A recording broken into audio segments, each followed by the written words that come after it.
to meet you, Dr. Ramesh. Absolute pleasure. Yeah, good morning. Welcome to the world of children's healthcare. Absolutely. Come.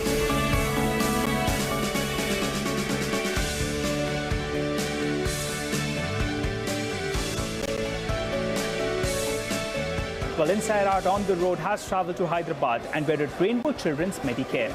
As the name suggests, it's a multi-specialty pediatric hospital chain with close to around 30% of their revenues coming in from women's care, while 70% comes in from pediatric care. They deal with pediatric ICU, pediatric tertiary and quaternary care. Well, their women's care includes hysterectomy and laparoscopy. Their pediatric care includes preborn babies, transplant of liver, kidney and bone marrow transplant. Well, it's a new kid on the block. It listed in 2022. They raised close to 1,580 crore rupees. 280 crores of that was a fresh issue, so the money flowed back to the company. While the remainder was money taken off the table by the promoter entity as well as CDC. A few specifics should come up for you. They have close to 1,600 operational beds, 15 hospitals, 640 doctors, and they delivered more than 12,500 babies in the past year and admitted more than 10,000 ICU patients. The geographic breakup as well comes up for you, and they're mostly focused in South India, with Hyderabad accounting for close to around 50% of their capacity. The occupancy level in the past year was around 45%. But what works for them is they break even at lower occupancy. That's close to around 35%. An adult hospital, remember, breaks even at around 50%. Their capex per bed as well is far lower. It's at around 50 to around 60 lakhs, which is much lower than adult hospital. The average revenue per bed in the past year, which was a COVID hit year, was around 51,500 rupees. That had a bit of a bump up because of the COVID vaccine revenues. Well, the average length of the stay as well in the hospital has been steady at around 3 days odd. Well, to run you through the IPO price and the price movement, well, it listed and the stock got a bit of a knock. And it went down close to 25% post the listing. But from there, the stock has given you a 50% return. And now it's hovering around the 52-week high. Well, for the past year, they delivered revenues of around 975 crores with margins of around 32%. The ROC and ROE has been in the mid-20s. Balance sheet is solid with close to around 400 crores of cash in books, which means that is close to around 8% of their current market cap. But they have plans to scale capacity from around 1,600 beds all the way to around 2,500 beds. On the valuation front, it trades at a bit of a discount in comparison to its larger peers at around 17 times EV on EBITDA. But to understand more about the company's plans and how they want to expand from here, what's the outlook on occupancies? All that and more, well, we are joined by the promoter MD and chairman of the company, Dr. Ramesh. Well, Dr. Ramesh, we have been to many hospitals and many adult hospitals, but you must be having your own set of challenges, right? What are the behavioral changes that you observe in your co-hospitals? That's, pediatric as well as maternity hospitals. Could you give us a sense on that front? The Nigel children's hospitals are very, very different when you look at the healthcare model. So generally, children's hospitals have got a very different fundamentals altogether. Because children's hospitals always have to be a kind of it's a multidisciplinary. Because in adult hospital, it's more of wear and tear. People come with a cardiac problem, neurology, nephrology. Children often comes as an emergency into the emergency department as a sick child. Yes. So you do not know what is exactly specific problem. So people have to work together. It's a collaborative approach rather than a one doctor approach. Okay, all right. So we've got a sense about the industry, and the way you function. What is the growth that you're looking at in your core business? That's point number one. It'll obviously outbeat the growth of the system, of the entire industry. And with that sort of a backdrop, tell us, you must be having a goal. You'll constantly be outgrowing the market. Do you expect to continue doing that? Overall, the maternity and pediatric markets have grown significantly. Yeah. Yes. So when you compare the adult market today, the pediatric market is growing at a 14% CAGR. And obstetrics, which is maternity, growing at a 12% CAGR. All right. As opposed to 80% of the adult multi-specialty care. Right. And when you kind of look at where we are growing, the last 10 years, we've been growing at the rate of 18 to 20%. Okay. What we expect it to grow is about 18%. Okay. compared to the market. Well, Dr. Ramesh, international business for as a percentage of your revenues is only, I think, around 1 to around 2% odd. But the big focus has been on medical tourism. Yeah. So that sort of a backdrop, I wanted to ask you, do you believe India can be a hub, where overseas patients come out here and they get treated? Children, women care as well can be done. Give us a sense about the industry and the opportunity for you. From the low single digits, where does that number go to? We are just kind of started our journey as a multi-specialty and quaternary care services. So as on today, that we just do about 2% of the business is international. From around 2%, where does that number go? Say in the next 4 to 5 years, where do you see that number headed? I think we'll probably kind of go to 5 to 6%. 5 to 6%. A couple of other differentiating factors between your hospital chain, besides it being specialty, is the capex cost, right? The total cost of setting up a bed. I believe it's much lower than an adult hospital, which makes you stand out. And also you break even at a lower occupancy levels. So take us through both those two data points. So what we do is, especially Rainbow, we have taken a route of a satellite model, which means we need to be the very accessible part of the city. Generally, the real estate cost is pretty high. Right. So to buy a land and build it. So therefore, we have taken a satellite model. Okay. So we spend about 60 lakh rupees so far. The track record been per bed as a satellite model. So which is kind of, we break even around 35% of occupancies. So how much cheaper are you all in terms of a cost per bed? I think 30%. 30% cheaper. And the break-even point for you all is what, in the 30s? I think 35% of occupancies. You have recently commissioned a Chennai facility, right? A new Chennai hospital, which has added quite a few beds. I think 50 to around 100 beds or is what it's added as of now.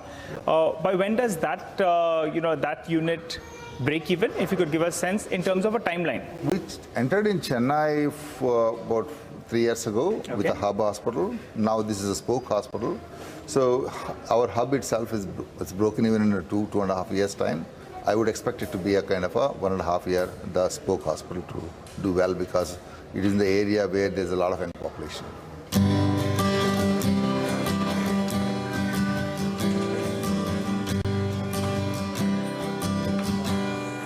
What are the rough occupancy numbers you're looking at? The last few years, well, it's been a little bit up and down. It's been a little bit varied because of COVID. Yeah. But going ahead, what is the steady state occupancy number that you're looking at? And also the RPOP, that's the average revenue per bed. Yeah. How does that number move up from here on? Go ahead, sir. Okay. So you're right, Nigel. We have actually taken a huge hit because of the pandemic. Yes. Pandemic time, children actually stayed at home. So fortunately, COVID has not been a serious illness for the children. So right. Our occupancies have really plummeted to 34, last year about 45%. So we're coming back in a big way. This year what we see is the normal year. And also the pronounced normal illnesses also in increasing number of outpatients we have started seeing this year.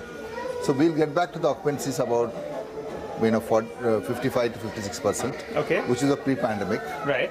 So in a steady state, what we do is about adding the beds to the new units, all those things. We actually will have about 56 to 58% of occupancy. What is sustainable RPOP for us is about 48,000.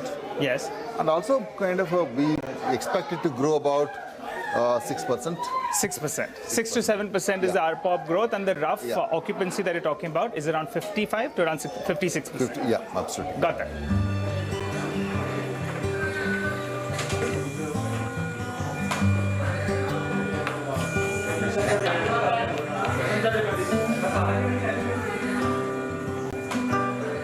What about the margin trajectory? Well, what's the rough number? It's been all over the place yet again because of the changes, because of COVID. But a steady state, what is the rough number you look at? So, what we've been growing is about our numbers, clinical numbers. Me being a doctor, I always look at the clinical numbers. Yeah. We've been growing at 17% clinical numbers. So, what we witnessed in the past is about 24-25% of the EBITDA. Yeah.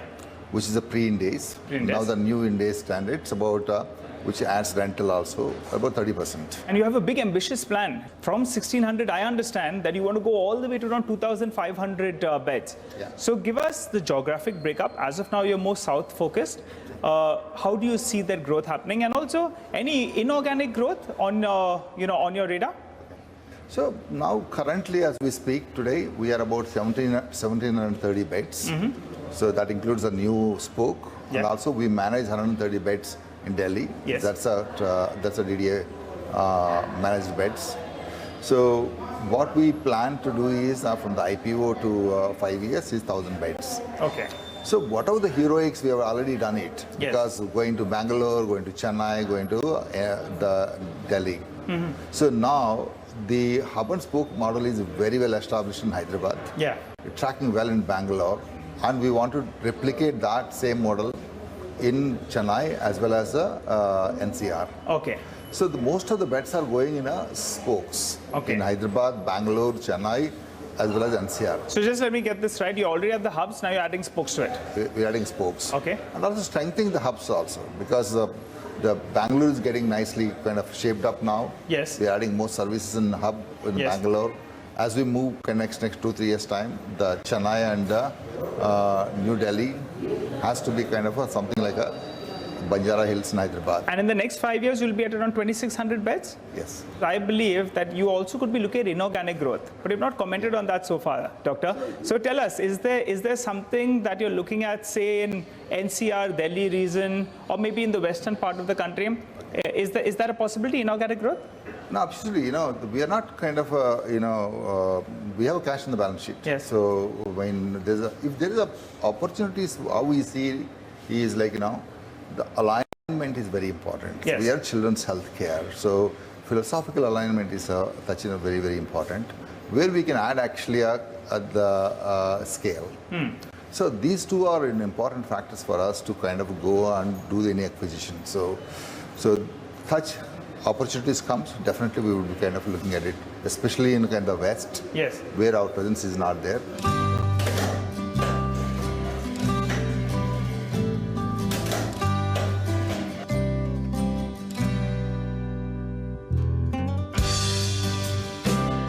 So, Doctor, the other important factor, as you mentioned, you'll have a cash surplus. Yeah. But what do you do with that is important. So, give us a sense about your capex plans. That's your maintenance capex first up. And also, what do you plan on doing with this cash balance that you have? Could you quantify the updated number? Okay. So we have the cash now of 450 crores, including the net proceeds Okay. for the expansions. So what we plan is about 1,000 beds next 5 years' time. So which would cost about 600 crores, maybe about over and about 50 crores to 100 crores. Okay. Plus maintenance capex about 200 outer limit 250 crores. So our net about 900 crores is the expenditure. So we will generate about 200 crores in a year. Right. So probably we'll kind of have about another 1,000 crores. Okay. So we will end up having about 500, 600 crores of a net cash. If for some reason an inorganic growth doesn't work out, will the shareholders, could they expect some dividend payout, a healthy one? What is it? What has it been and what do you look to maintain it at? So we have been giving a dividend for the last 10 years of 20%. Of earnings? Of earnings. So we the last year also we have done the 20% of earnings. We'll continue to go. I mean, I think as the kind of a board will decide, whether it's 20% or more than that. So based on our capexes, based on our expenditures and those things, obviously, we need to respect our shareholders. Yes. So we have a lot of money. So you look to maintain that dividend payout that you have been doing. Another important thing is that, we have been asset light model all along. Yes. So therefore, we do need to build beds of our own. As of now, out of the 1,550, 1,600 beds, what is the mix currently? I think currently we have about 100 beds of our own. Okay. And in Visakhapatnam. I can add another 60 beds in Visakhapatnam in the same premises because it's a larger premises. So around 10% is currently owned and the remainder is leased. Yeah. If you ask me, the healthy mix probably about 30-35%. 5, 6, 7 years down the line is probably a healthier. What about if you could give us a sense about the current shareholding? You had CDC that grew the business with you over the last few years. Now, when you all did their IPO, you took some money off the table and they as well. But they still have close to 15% stake in the company. What's their plan? Are they planning on, have they told you anything? So they have a 14.9% stake still left. I think, I haven't heard anything from them yet.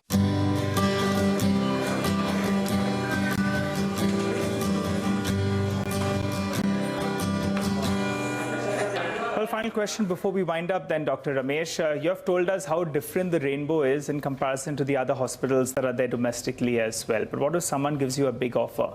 Maybe a collaboration, maybe buying out a stake in your company, or maybe buying out the company itself, a larger hospital chain. Would you be game for it? Okay, well, first of all, we built this Rainbow so passionately. It's just not me. It's built on many shoulders. It's a lot of our doctors. When we look at a Rainbow, it's I have still good 10 years to go to work very hard. Most of my doctors, I'm probably the oldest one in the group. So my doctors are very young. A lot of them have got a stake, and they are actually very, very managerial. And I have a son who is a 26-year-old. He's a pediatrician, so he's a bright kid as well.